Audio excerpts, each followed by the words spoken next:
Hello everyone, I'm Jason Peter Effendy. I'm an English department student of Universitas Pamulang. And now I'd like to discuss about hypotheses in language learning. Nowadays, people all around the world are learning second language since it brings many benefits for our life. Second language acquisition is the process of learning second language after establishing our first language. Second language acquisition theory explains how and by what we acquire second language. Stephen Krashen, an expert in the field of linguistics from University of Southern California, proposed 5 hypotheses in second language acquisition, namely acquisition learning hypothesis, monitor hypothesis, natural order hypothesis, input hypothesis, and affective filter hypothesis. So, what are the differences between these hypotheses? Let's move on to the first hypothesis, acquisition learning hypothesis. It refers to two systems in language learning, namely acquired system and learned system.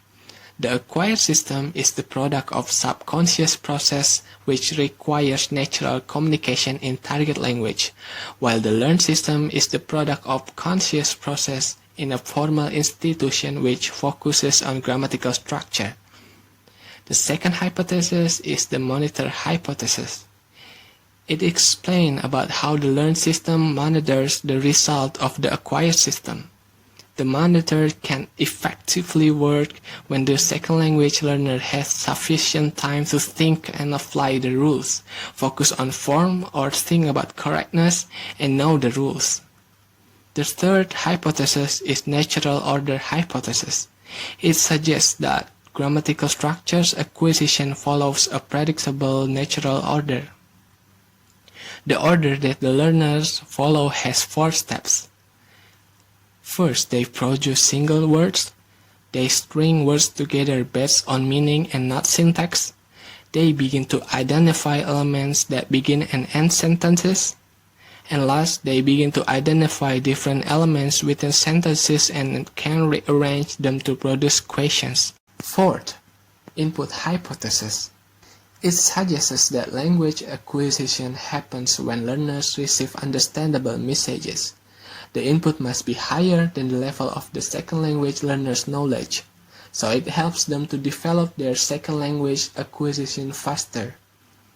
Last hypothesis is affective filter hypothesis.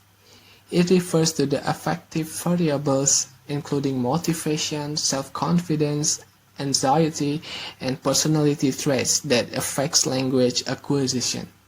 In conclusion, second language acquisition is impacted by several factors which explained in some hypotheses mentioned before.